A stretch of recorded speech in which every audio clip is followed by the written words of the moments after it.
వీక్షకులందరికీ నమస్కారం. 2025వ సంవత్సరం మే నెలలో ద్వాదశ రాశుల వారికి ఏ విధమైనటువంటి శుభాశుభ ఫలితాలు కలగబోతూ ఉన్నాయో తెలుసుకోవడానికి ముందు మే నెలలో ఉండేటువంటి ముఖ్యమైన గ్రహాల తాలూకు స్థితిగతులను గనక పరిశీలన చేస్తే మే నెల 7వ తారీఖున చాలా కాలంగా బుధుడు మీనరాశిలోనే సంచరిస్తూ ఉన్నారు. ఆయన తన యొక్క నీచ క్షేత్రాన్ని వదిలిపెట్టి మేషరాశిలోకి ఆయన సంక్రమణం చేయబోతూ ఉన్నారు. అనగా 7వ తారీఖు మే బుధుడు అశ్విని నక్షత్రంలోకి మారుతారు, అంటే మేషరాశి సంచారం. అలాగే 15వ తారీఖు మే 2 సంక్రమణాలు కనబడుతూ ఉన్నాయి. ఒకటి వృషభ సంక్రమణం, అనగా రవిగ్రహం వృషభ రాశిలోకి సంచారం చేస్తారు. తర్వాత పుష్కరాలు ప్రారంభమయ్యేటువంటి రోజు. అది ఎంత గొప్ప రోజు అంటే రవి సంక్రమణ పుణ్యకాలము మరియు గురుడు సంక్రమించేటువంటి పుణ్యకాలము 15వ తారీఖు నాడు చాలా గొప్ప రోజు. ఆ రోజునే 2 గ్రహాలు మారుతూ ఉన్నాయి. గురుడు మిథున రాశిలోకి ప్రవేశిస్తున్నారు, రవి వృషభంలోకి ప్రవేశిస్తున్నారు.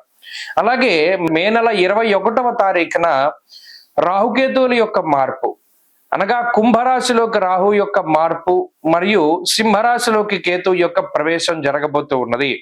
అలాగే మాసం చివరిలో బుధుడు మరలా మేషాన్ని వదిలిపెట్టి వృషభంలోకి వెళ్ళిపోతారు. మిగతా గ్రహాలన్నీ, అనగా శనేశ్వరుడు శుక్రుడు మీనరాశి యందు ఉన్నారు. అలాగే కుజుడు కర్కాటక రాశి యందు సంచారం చేస్తూ ఉన్నారు. ఇక్కడ చూడండి, ఈ మే నెల చాలా కీలకమైనటువంటి మాసం. దీర్ఘ సంచార గ్రహాలైనటువంటి గురుడు రాహుకేతువులు ఏకకాలం ముందు ఒకే నెలలో, రవి గురులు అయితే ఒకే రోజు మారుతూ ఉన్నారు. 6 రోజుల వ్యవధిలో గురు రాహుకేతువులు మారుతూ ఉన్నారు. మరి ఈ గ్రహ సంపత్తిలో మే నెల అసలు ఏ విధంగా ఉండబోతూ ఉన్నది అనేటువంటి విషయాన్ని మనం తెలుసుకుందాం. మేషరాశి వారికి మే నెల చాలా కీలకమైనటువంటి మాసంగా చెప్పవచ్చును. ఈ నెలలోనే గురుని యొక్క బలం తగ్గుతోంది. ఈ నెలలోనే రాహు యొక్క బలం ఈ రాశికి ఒక యాడెడ్ అడ్వాంటేజ్ లాగా ఉండబోతూ ఉన్నది. అలాగే బుధుని యొక్క ఆనుకూల్యత ఈ మాసంలోనే ఉన్నది, బుధుని యొక్క వ్యతిరేకత ఈ మాసంలోనే ఉన్నది. అర్ధాష్టమ కుజుని యొక్క స్థితి ఈ మాసంలోనే ఉన్నది. ఏలినాటి శనిలో భాగంగా వ్యయస్థానముందు శని శుక్రుల యొక్క స్థితి కూడా ఈ మాసంలోనే ఉంటుంది.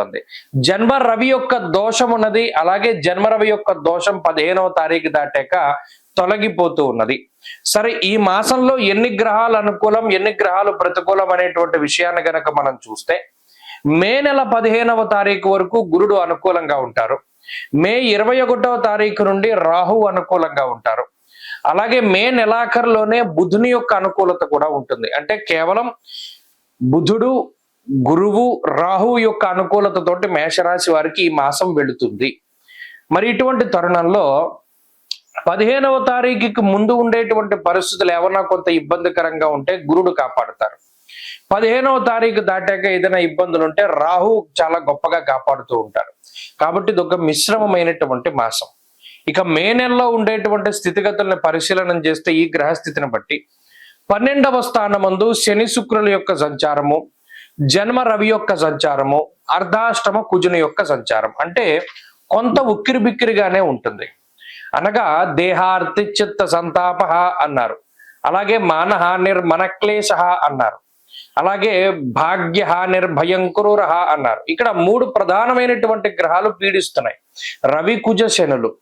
ఈ 3 గ్రహాలు ఏ విధంగా ఇబ్బంది పడతాయి? వేళని అతిక్రమించి భోజనం చేసేటువంటి విధంగా, పని ఒత్తిడి అధికంగా ఉండేటువంటి విధంగా, ఖర్చు ఎక్కువగా ఉండేటువంటి విధంగా, ప్రయాణాలు చేయడం వల్ల అలసిపోయేటువంటి విధంగా, శారీరక శ్రమ ఉండేటువంటి విధంగా ఈ గ్రహస్థితి ఎక్కువగా ఇబ్బంది పెడుతుంది.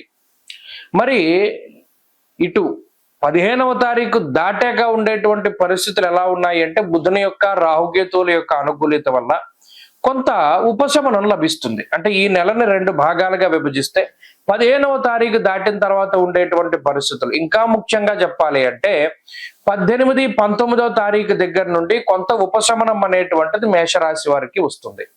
అనగా మే 1వ తారీఖు నుండి 18వ తారీఖు వరకు ఉండేటువంటి గ్రహగతుల్లో ఈ రాశి వారికి కొంత ఇబ్బందే కనబడుతూ ఉన్నది. కుటుంబానికి సంబంధించినటువంటి విషయాలు, ఆరోగ్యానికి సంబంధించినటువంటి విషయాలు, ఉద్యోగ సంబంధమైనటువంటి విషయాలు, ఈ 3 కూడా కొంత ఇబ్బందికరంగా ఉంటాయి. ఖచ్చితంగా కొన్ని సందర్భాల్లో ఉద్యోగాన్ని మారవలసినటువంటి పరిస్థితులు ఏర్పడము, లేదా ఉద్యోగం పోతుందేమో అనేటువంటి భయం ఉండేటువంటి స్థితిగతులు కూడా మేషరాశి వారిలో కనబడుతూ ఉన్నాయి. అలాగే ఈ మాసంలో ఖర్చులు ఎక్కువగా కనబడుతూ ఉన్నాయి. ప్రత్యేకించి రవి, శని, కుజులు ఎప్పుడైతే ప్రతికూలంగా ఉంటారో హెల్త్ కండిషన్స్ చాలా ఇబ్బంది పెడుతూ ఉంటాయి. అనగా ఏదైనా కాలిన గాయాలు, కోసుకున్న గాయాలు, వడదెబ్బ తగులుతూ ఉండడం, స్కిన్ ప్రాబ్లమ్స్ రావడం, లేదా నీరసము, నిస్సత్వ అధికంగా ఉండేటువంటి పరిస్థితులకి ఈ గ్రహస్థితి కారణమవుతుంది. కాబట్టి హెల్త్ పట్ల కాన్షియస్ గా ఉండాలి. తర్వాత కుటుంబ పరిస్థితులపై శ్రద్ధ పెట్టాలి. కుటుంబానికి అంత సమయాన్ని కేటాయించేటువంటి పరిస్థితులు ఉండవు. ఇంత కష్టపడుతూ ఉన్నా, ఇంత శ్రమ పడుతూ ఉన్నా మీరే కొంత కుటుంబం పైన కూడా శ్రద్ధ చూపెడుతూ ఉండాలి. కుటుంబ సభ్యుల నుండి సహకారం అనేటువంటిది అందదు. కుటుంబ సభ్యులు ఎప్పుడు కూడా మీకు ప్రతికూలంగానే ఉంటారు. ఇక ఉద్యోగానికి సంబంధించి కొంత ఒత్తిడి ఉంటుంది. చదువుకునేటువంటి వారికి గ్రహస్థితి కొంత వ్యతిరేకంగా పనిచేస్తూ ఉంటుంది. 18వ తారీఖు దాటాక ఈ గ్రహస్థితి నుండి కొంత ఉపశమనం అనేటువంటిది ఈ రాశి వారికి వస్తుంది.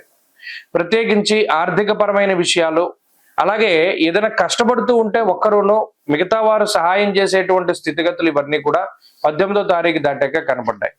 కాబట్టి మేషరాశి వారికి మే నెల అనేటువంటిది కొంత మిశ్రమంగానే సూచిస్తూ ఉన్నది. ప్రత్యేకించి గ్రహాల తాలూకు దోషాలను తొలగించుకోవడానికి, ప్రత్యేకించి రవి, కుజ, శనేశ్వర గ్రహాల తాలూకు దోషాలను పోగొట్టుకోవడానికి ఆంజనేయ స్వామి ఆరాధన అధికంగా చేయాలి. సూర్యారాధన శ్రేష్టం. ప్రతిరోజు ఆదిత్య హృదయ స్తోత్ర పారాయణం చేస్తూ ఉండడం చెప్పదగినటువంటి సూచన. అలాగే ఈ మాసంలో ప్రత్యేకించి మంగళవారం నాడు కందిపప్పు దానం చేయడం, ఆదివారం నాడు గోధుమలు దానం చేయడం, వీలున్నంత వరకు ఈ మాసంలో మొదటి శనివారం రోజున లేదా శని త్రయోదశులు వచ్చేటువంటి సమయంలోనూ శనేశ్వరుడికి సంబంధించిన అభిషేకం జరిపించుకుని తెల్లదానం చేయడము చెప్పదగినటువంటి సూచన. రాహుకేతువుల యొక్క మార్పు అనుకూలమే, గురుడి మార్పు ప్రతికూలం. కాబట్టి 15వ తారీఖున ప్రత్యేకించి సంక్రమణం రోజున గురుగ్రహానికి జపం చేయించుకుని మూలమంత్రం, దక్షిణామూర్తి హోమం చేసుకోవడం ద్వారా కూడా ఈ మాసంలో మంచి ఫలితాలను సాధించగలుగుతారు. అక్షయ తృతీయ వైశాఖ మాసంలో శుక్లపక్షంలో వచ్చేటువంటి తదియకి అక్షయ తృతీయ అనేటువంటిది పేరు. నిజానికి జ్యోతిష్ శాస్త్రమందు తదియ అనేటువంటి తిథికి చాలా ప్రాముఖ్యత ఉన్నది. ప్రత్యేకించి తదియ తిథికి గౌరీదేవి అనగా పార్వతీదేవి ఆధిపత్యాన్ని వహిస్తారు, అధిదేవతగా చెప్తారు. మరి వైశాఖ మాసంలో అక్షయ తృతీయ రోజున ఏ వస్తువులు కొంటే మనకి అదృష్ట యోగం పడుతుంది, ఏ వస్తువులను కొంటే దురదృష్టం పట్టి దరిద్ర లక్ష్మి ఇంట్లోకి వస్తుంది, అనగా అలక్ష్మీ దోషం పట్టుకుంటుంది అనేటువంటి విషయాల్ని ఈ వీడియో ద్వారా చాలా క్లుప్తంగా తెలుసుకునేటువంటి ప్రయత్నం చేద్దాం. చాలా మందిలో ఒక అపోహ ఉన్నది. ఏమిటి? ఈ వైశాఖ మాసంలో వచ్చేటువంటి అక్షయ తృతీయ రోజున గనక బంగారం కొంటే అది అక్షయమవుతుంది అనేటువంటి మాట. అంటే బంగారం కొంటూ ఉంటాము, లేదా ఒక ఆనవాయితీగా వస్తూ ఉన్నది. అక్షయ తృతీయ రోజున కనీసం 1 గ్రాము బంగారం అయినా సరే మనం కొనాలి అనేటువంటి విషయం. అయితే ఇది చాలా పొరపాటుగా వెళుతూ ఉన్నటువంటి పరిస్థితి. మరి ఏంటంటే నిజానికి అక్షయ తృతీయకు ఉన్నటువంటి ప్రాముఖ్యత అంటే, మీరు గమనించండి, వైశాఖ మాసంలోనే ఎండలు చాలా ఎక్కువగా ఉండడాన్ని మనం గమనించవచ్చును. అలాగే వైశాఖ మాసం నుండే కొంత ఈ గ్రీష్మ ఋతువు, ఇక ఈ వైశాఖం పోతే గ్రీష్మ ఋతువు వస్తుంది. కాబట్టి ఇది సంధికాలంలో ప్రత్యేకించి ఎండలు అప్పుడప్పుడే పెరుగుతూ ఉండేటువంటి పరిస్థితులు ఉంటాయి. అలాగే ఈ వైశాఖ శుద్ధ తృతీయ నాడే చందనోత్సవం చేస్తారు. ఎక్కడ? వరాహలక్ష్మీ నృసింహస్వామి దేవాలయం సింహాచలంలో స్వామివారికి చందనోత్సవం అంటే ఆ రోజే నిజరూప దర్శనాన్ని ఏర్పాటు చేసి మరలా చంద్రాన్ని పూస్తారు. అలాగే ఈ అక్షయ తృతీయ రోజునే పరశురాముడి యొక్క జయంతి. మహానుభావుడు 21 మార్లు భూమండల ప్రదక్షిణం చేసి అందరినీ కూడా, అంటే ఆయన తన తండ్రికి రక్తతర్పణాన్ని వదిలేడు, ఆ క్షత్రియ సంహారం చేసి, అటువంటి మహానుభావుడైనటువంటి పరశురాముని యొక్క జయంతి. అంతేకాకుండా అక్షయ తృతీయకి పురాణ గాథ కూడా ఒకటి చెప్పబడింది. ఈ పాండవులందరూ కూడా వనవాసం చేస్తూ ఉన్నప్పుడు సూర్యుడు అక్షయ పాత్రని ప్రసాదించినటువంటి రోజుగా, ద్రౌపదికి అక్షయ పాత్రని ఇచ్చినటువంటి రోజుగా కూడా ఈ రోజుని చెప్తారు. మీరు చూడండి, అక్షయ పాత్ర అంటే ఆ పాత్రలో ఏది వేసినా సరే అక్షయం అవుతూ ఉంటుంది. ఒక మెతుకు వేస్తే బోళ్ళంతా ఆహారం వస్తుంది. అలాగే ఈ అక్షయ తృతీయ రోజున చేసేటువంటి దానము అక్షయమైనటువంటి ఫలితాన్ని ఇస్తుంది. ఇక్కడ మనం గమనించాల్సిన విషయం ఏంటి అంటే, ఈ రోజు బంగారం కొనాలి, ఈ రోజు ఏమో డబ్బులు దాచుకోవాలి, ఈ రోజు బట్టలు కొనుక్కోవాలి, వీటికన్నా ఈ రోజుకు ఉండేటువంటి నిజమైన ప్రాశస్త్యం ఏమిటి అంటే, అక్షయ తృతీయ రోజు చేసేటువంటి దానము అక్షయమైనటువంటి ఫలితాన్ని ఇస్తుంది.